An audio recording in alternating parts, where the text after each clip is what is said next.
नमस्कार, मैं हूं पंकज हरि कुमार और आप सभी देख रहे हैं अपना पसंदीदा digital channel the India plus news. Bihar में की राजनीति में दिलचस्पी रखने वाले लोगों के लिए आज एक बड़ा दिन था। सभी की नजर जो बिहार में रहते हैं और जो बिहार के बाहर हैं, जो बिहार से ताल्लुक नहीं भी रखते हैं लेकिन राजनीति में काफी इंटरेस्ट रखते हैं, उन सभी के लिए आज एक बड़ा दिन था। इसलिए कि बिहार में आज दो जगहों पर उपचुनाव के लिए आज वोटिंग डाले जा रहे थे। सभी को मालूम है कि कुशेश्वर स्थान और तारापुर ये दो विधानसभा क्षेत्र है जहां के लिए आज वोटिंग संपन्न हो गया। 4 बजे तक के लिए वोटिंग डालने पे सभी लोगों ने जो है उत्साह के साथ जो है वोटिंग संपन्न रहा। अभी तक जो जानकारी है कोई छिटपुट घटना की जानकारी या कोई तरह की बड़ी घटना जो है वो अभी तक नहीं मिल पाई है।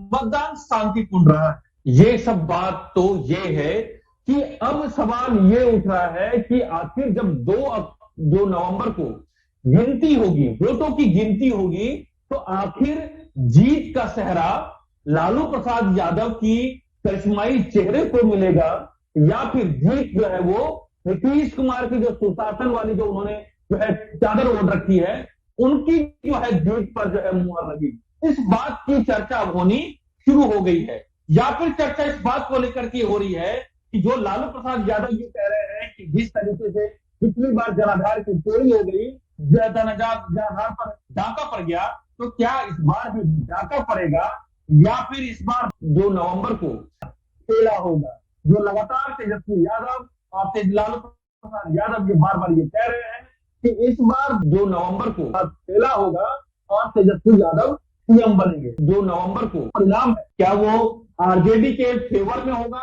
आरजेडी के पक्ष में होगा, या फिर जो है नीतीश कुमार जो है जिस तरीके से पिछले विधानसभा चुनाव में तेजस्वी यादव की जो है गाड़ी को जो है एक तरीके से विजय होते होते उनके विजय रथ को रोक दिया था, तो क्या इस बार भी कुछ ऐसा ही होगा। आंकड़े कुछ है वो उस पर चर्चा करना बेहद जरूरी है और इसलिए भी चर्चा करना जरूरी है कि इस बार जो दोनों विधानसभा जो क्षेत्र है वहां पर जो उपचुनाव हुए हैं उस वहां पर वोटों का परसेंटेज क्या रहा है। सबसे पहले हम इसकी चर्चा कर लेते हैं, फिर हम आपको और भी बात करेंगे, तमाम मुद्दों पर हम आपसे चर्चा करेंगे। सबसे पहले मैं आपको ये बताऊं कि 2 विधानसभा क्षेत्र हैं, तारापुर और कुशेश्वर स्थान। तारापुर आपको मालूम है कि ये जमुई लोकसभा क्षेत्र के अंतर्गत आता है और मुंगेर जिले में ये तारापुर क्षेत्र जो है, ये जो विधानसभा जो चुनाव हुए हैं उस क्षेत्र के अंतर्गत तारापुर आता है। तारापुर में जेडीयू ने वहां पर राजीव कुमार सिंह को अपना प्रत्याशी बनाया था और कांग्रेस ने राजेश कुमार बिष्ट को अपना प्रत्याशी बनाया था। आरजेडी ने वहां पर एक बड़ा दांव खेला। आरजेडी ने इस बार अरुण कुमार शाह को अपना प्रत्याशी बनाया और वहां पर तमाम जो है जो अभी तक जो सबसे बड़ी चिंता की बात ये रही थी कि जिस प्रकार लगातार बीजेपी की वहां पर जो वैश्य समुदाय है उनको एक पकड़ माना जाता है। और आपको बताऊं कि लगातार बीजेपी के गढ़ में सेंध लगाने के लिए आरजेडी ने एक रणनीति तैयार की और उसी रणनीति के तहत वहां पर आरजेडी ने वहां पर अरुण कुमार शाह को अपना प्रत्याशी बनाया, क्योंकि जो उनके माई समीकरण है आरजेडी के जो मुस्लिम और यादव वोट हैं वो तो उनके साथ इंटैक्ट है। उन्होंने जो वहां पर तारापुर में जो बहुत बड़ी जो वैश्य आबादी है उनको अपने पाले में लाने के लिए आरजेडी ने इस बार अरुण कुमार शाह को टिकट दिया और ये जो है दांव जो है आरजेडी का काफी सटीक बैठता हुआ दिख रहा है। और वहां पर लगातार जो आरजेडी जो लगातार जो उन पर माई समीकरण का जो आरोप लगता है, मुस्लिम और यादव होने की जो छवि का आरोप लगता है, इस बार तेजस्वी यादव ने लगातार पिछले विधानसभा चुनाव में भी आप ये देखिए कि उन्होंने माई नहीं बल्कि वो लगातार उन्होंने ये कहा है कि आरजेडी जो है वो A to Z की पार्टी है।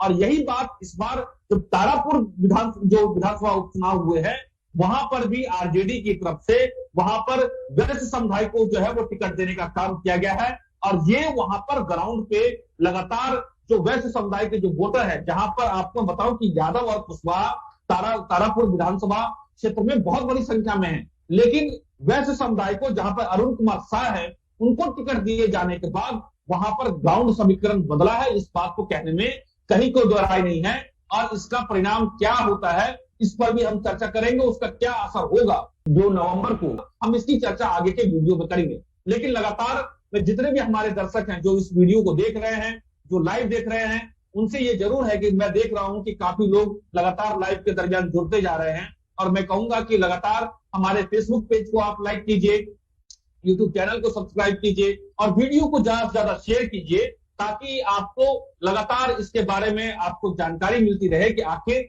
आज बिहार के जो 2 विधानसभा क्षेत्र है जहां पर उपचुनाव हुए हैं, उसको लेकर के आखिर क्या कुछ हुआ है, ये लगातार द इंडिया प्लस न्यूज आपको जानकारी दे रहा है।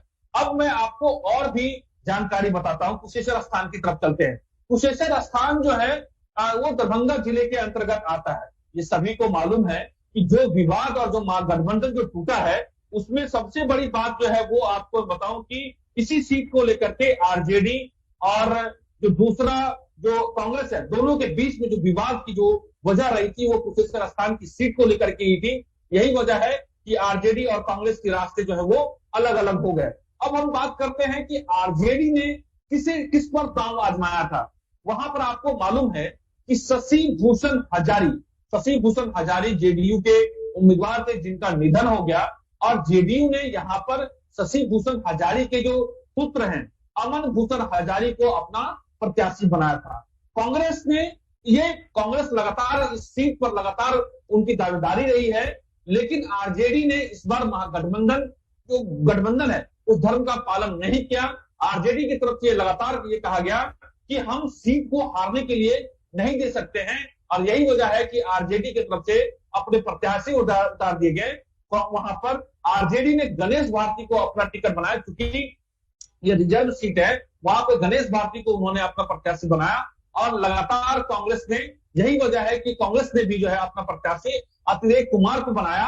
और आप देखेंगे कि क्योंकि ये जो इलाका है वहां से बगल में आप देखेंगे कि यही वजह है कि कन्हैया कुमार, और वहां पे चूंकि भूमिहार वोटरों की भी संख्या ठीक ठाक है, जो स्वर्ण जातियां है उनकी भी संख्या ठीक ठाक है, उनको आकर्षित और उनको लुभाने के लिए कांग्रेस ने लगातार कन्हैया कुमार और तमाम उनके जो अपने नेता हैं उनके साथ लगातार कुशेश्वर स्थान में उन्होंने पूरी जो है अपनी ताकत कांग्रेस ने भी झोंकी थी। और वहां पर आपको बताऊं कि जो एलजेपी के तरफ से, हालांकि उसका बहुत ज्यादा असर विधानसभा चुनाव पर नहीं पड़ेगा, लेकिन फिर भी मैं आपको बताऊं कि एलजेपी की तरफ से वहां पर अंजू देवी है, उनको जो है चिराग पासवान, रामविलास पासवान के जो बेटे हैं, उनके लिए भी पार्टी में टूट के बाद एक बड़ी चुनौती है कि आखिर उनके साथ कितने जो है वहां पर वोटर वहां पे उनके साथ है, कितना वो वोट लाते हैं, ये देखने वाली बात होगी। और ये पूरा एक तरीके से पूरा वहां पे समीकरण है, जहां पर आप देखना ये होगा कि सभी की नजर अब 2 अक्टूबर की बात, जो 2 अक्टूबर की जो मतों की गिनती होगी उस पर टिक गई है। अब सवाल लोगों को यह है कि आखिर क्या 2 नवंबर को तो अब गिनती होनी है, 2 नवंबर को अक्टूबर के बाद खेला होगा, क्या नीतीश कुमार वहां पर सीएम होंगे, या फिर वहां पर तेजस्वी का जो अधूरा सपना है वो पूरा होगा। क्योंकि जब पिछली बार विधानसभा चुनाव हुए थे तो उस समय विधानसभा चुनाव में लालू प्रसाद यादव जो है वो जेल में थे उस वक्त, लेकिन इस वक्त लालू प्रसाद यादव न सिर्फ जेल से बाहर हैं बल्कि पटना में है, और उन्होंने बाकायदा जो है वो चुनाव प्रचार भी किया। हालांकि उनका स्वास्थ्य बहुत अच्छा था, बहुत कुछ उन्होंने नहीं बोला, लेकिन उनकी रणनीति को, उनके चाणक्य नीति को, या फिर ये कह वो एक बड़े महारथी हैं, और उनके पहुंचने के साथ जो उनके वोटर हैं, उनके यादव समर्थक हैं, या फिर उनके जो आरजेडी के जो समर्थक के जो नेता हैं, उनमें गजब का उत्साह देखने को मिला था। और ये तस्वीर सब लोगों ने देखी थी कि किस तरीके से वोटरों में उनके उत्साह को देखा गया था। और ये जो है एक तरीके से सोची समझी रणनीति के तहत ही आरजेडी ने की तरफ से लालू प्रसाद यादव ने जो है ग्राउंड पर जाकर कुशेश्वर स्थान और तारापुर में जाकर के उन्होंने अपने प्रत्याशी, अपने पार्टी के पक्ष में वहां पर पूरा कैंपिंग किया था, पूरा एक तरीके से वहां पे उन्होंने वोट मांगा था। और किस तरीके से उन्होंने इस पूरे विवाद को लेकर के वहां पर उन्होंने एक तरीके से जो बयान दिया कांग्रेस को लेकर के, जो कांग्रेस के प्रभारी है उनको लेकर के उन्होंने भगचूनर कहा, तो काफी उनको मालूम है कि लालू प्रसाद यादव को कि किस तरीके से मीडिया को अपने तरफ आकर्षित करना है, कैसे मीडिया अटेंशन पाना है, और किस तरीके से वोटरों को संदेश देना है, ये लालू प्रसाद यादव से बेहतर कोई जान नहीं सकता। और लालू प्रसाद इसमें महारत हासिल किए हुए हैं। और आप देखेंगे कि उनके इस बयान से दिल्ली में जब वो होते हैं और मीडिया जब उनसे सवाल पूछती है, और उनका लालू प्रसाद यादव का जो बयान होता है, उसके बाद एक जो है वहां राजनीति तेज हो जाती है। और लालू प्रसाद यादव के जो है एक जो मीडिया का अट्रैक्शन और जो एक तरीके से जो केंद्र होता है तारापुर और कुशेश्वर स्थान को लेकर के जो उपचुनाव होने वाले होते हैं, उनका सेंटर जो फोकस जो है वो लालू प्रसाद यादव हो जाते हैं, लगातार सुर्खियों में बने रहते हैं। और यही वजह है कि लालू प्रसाद यादव के वहां पहुंचने से एक आरजेडी को बहुत बड़ी ताकत मिली है। अब सोचने वाली बात यह है कि अब 2 अक्टूबर को क्या होगा। अब ये सभी लोग जो है लगातार आरजेडी, हालांकि लगातार उनके आरोप प्रत्यारोप ये है कि किसी तरीके से जेडीयू कोशिश कर रही है कि उनको जीता जाए। हालांकि आरजेडी की तरफ से तेजस्वी यादव की तरफ से लगातार ये दावा किया जा रहा है कि आरजेडी वहां बहुत बड़ी मार्जिन के साथ जीतेगी वहां पर और दोनों विधानसभा सीट जीतेगी। अगर ये दोनों सीट आरजेडी जीतती है तो वाकई में आरजेडी एक कोशिश करेगी कि कांग्रेस के साथ बेहतर तालमेल बैठा करके वहां पर नीतीश कुमार को सत्ता से बेदखल किया जाए।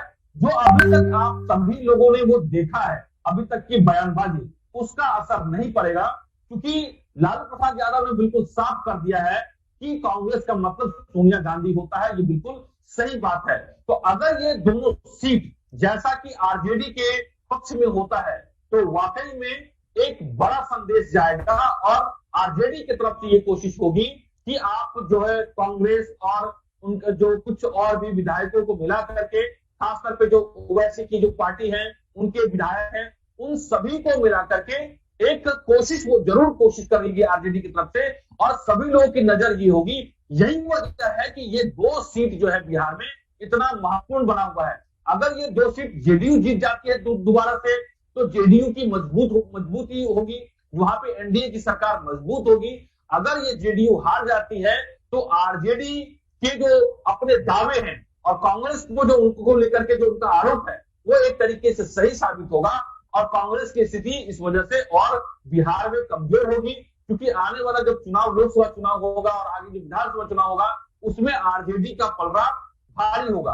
अब एक बात यह है कि इस पूरे चुनाव में आखिर जो है चिराग पासवान कहां फिट बैठते हैं। चिराग पासवान के लिए एक जो अपनी इज्जत बचाने वाली बात यह है कि चिराग पासवान अगर तारापुर और कुशेश्वर स्थान में अगर अपने जो उनके जो पासवान जाति है या दलित जाति उतने अगर वोट वो ले पाते हैं तो एक बड़ा संदेश तेजस्वी यहाँ पर चिराग पासवान देने में सफल होंगे कि आज भी अगर कोई रामविलास पासवान का कोई उत्तराधिकारी अगर कोई है तो वो चिराग पासवान है।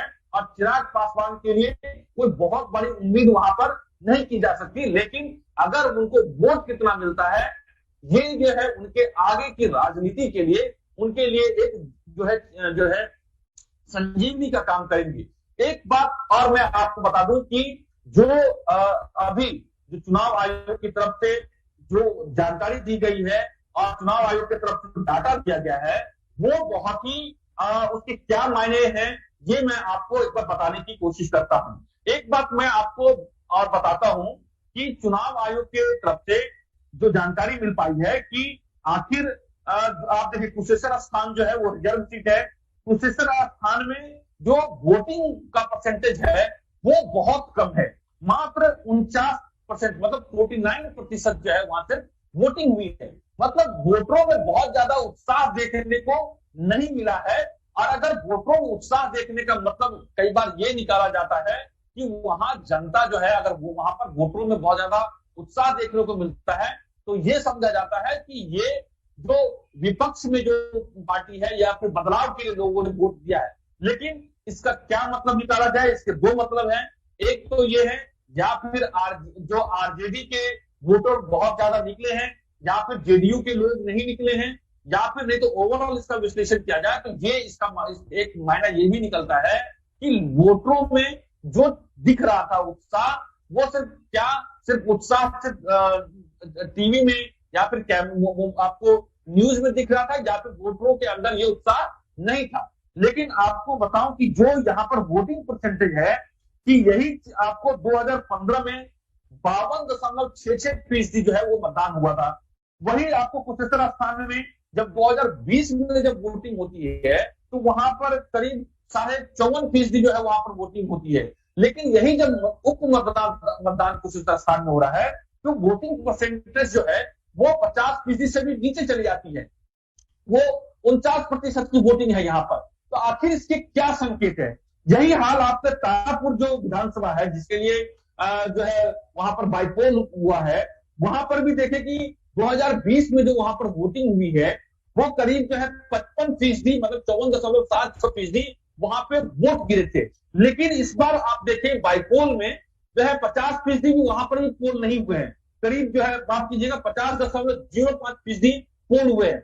जो कुशेश्वर स्थान और तारापुर के दोनों की वोटिंग परसेंटेज को मिला दिया जाए तो 49.59% जो है ओवरऑल वोटिंग हुई है, 50 से भी कम वहां पर वोटिंग हुई है। और इतने कम वोटिंग परसेंट होने का क्या संकेत है, क्या मायने हैं इसके? क्या ये जो है जेडीयू को इससे फायदा मिलेगा या आरजेडी को फायदा मिलेगा? ये 2 नवंबर को आपको जब गिनती होगी उससे ये पता चलेगा। लेकिन सभी लोगों की नजर 2 नवंबर को होगी कि इस पर एक तरीके से नीतीश कुमार की सरकार कितनी सुरक्षित होगी, कितना बचेगी। 2 नवंबर अक्टूबर को इस दोनों सीटों की जीत और हार पर निर्भर करता है। यही वजह है कि क्या जो दीपावली है, क्या किसके लिए दीपावली बेहतर होगी? क्या तेजस्वी यादव के लिए दीपावली बेहतर होगी?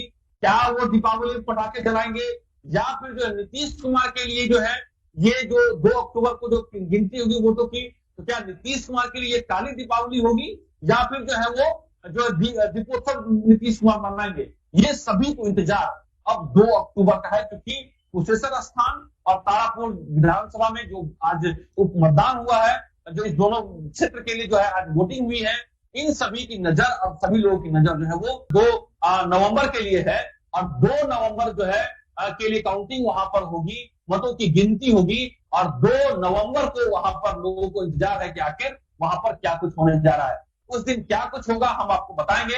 लेकिन आज ये जरूर है कि महिलाओं ने बड़ी संख्या में निकल करके वोट दिया है। इसे जेडीयू उत्साहित ये है कि जो जेडीयू नीतीश कुमार ये मान के चलते हैं कि 2 नवंबर को जो वहां पर मतों की गिनती होगी तो वो उनके पक्ष में होगा, क्योंकि नीतीश कुमार ये मानते हैं कि उन्होंने महिलाओं के लिए काफी कुछ किया है और महिलाओं को बाहर निकलना वो उन पर जो है एक तरीके से समझते उनके पक्ष में है। और लगातार जो वहां पर तेजस्वी यादव आरजेडी के सपोर्टर जिस तरीके से ये कह रहे हैं कि कांग्रेस तीसरे मैदान पे होगी, लड़ाई जेडीयू वर्सेस जो है वो आरजेडी के बीच में है। और तेजस्वी आरजेडी और उनके समर्थक ये कह रहे हैं कि कुशेश्वर स्थान और तारापुर विधानसभा क्षेत्र से आरजेडी को विजय हासिल होगी। ये अपने अपने दावे हैं, लेकिन एक बात तो तय है कि जो भी जीतेगा इसका एक दूरगामी परिणाम जो है वो बिहार के जो है वो सरकार पर होगा। और यही वजह है कि ये 2 सीट नहीं थी, बल्कि इससे सरकार के भविष्य भी ये तय होंगे। इसके साथ साथ एक बात और भी यहाँ तय होगा कि बीजेपी में देखें कि बीजेपी के अध्यक्ष बीजेपी में उप मुख्यमंत्री वैश्य समुदाय से बनाए गए हैं। और सबसे बड़ी चौंकाने वाली बात जो है वो तारापुर विधानसभा क्षेत्र को लेकर के होगी, क्योंकि आरजेडी ने वहां पर अरुण कुमार शाह को अपना प्रत्याशी बनाया है और जेडीयू ने राजीव कुमार सिंह को अपना प्रत्याशी बनाया है। वहां पर मेवालाल चौधरी जेडीयू के विधायक थे, जिसके निधन के बाद ये सीट खाली हुआ था। और देखने वाली बात है कि अगर आरजेडी वहां से जीतती है तो बीजेपी के लिए एक बड़ी जो क्वेश्चन मार्क होगी, बड़ी जो है जो एक तरीके से चिंता की बात होगी कि आरजेडी अपनी रणनीति में कामयाब होगी कि उन्होंने वैश्य समुदाय उनसे लगातार जुड़ती जा रही है, जैसा कि लगातार जो तेजस्वी यादव ये कोशिश भी कर रहे हैं। तो अब ये सारा विश्लेषण हमने आपको कुशेश्वर स्थान और तारापुर विधानसभा क्षेत्र को लेकर के आज जो 30 अक्टूबर को जो आज वोटिंग हुई है उसका हमने आपको पूरी जानकारी दी है, पूरा विश्लेषण किया है। अब सभी को इंतजार जो है वो 2 नवंबर का है कि आखिर 2 नवंबर को किसकी दीपावली काली होती है, कि तेजस्वी यादव की दीपावली जो है वो पटाखों वाली होती है या नीतीश कुमार की पटाखों वाली दीपावली होती है। ये 2 अक्टूबर को चुनाव परिणाम के साथ होंगे।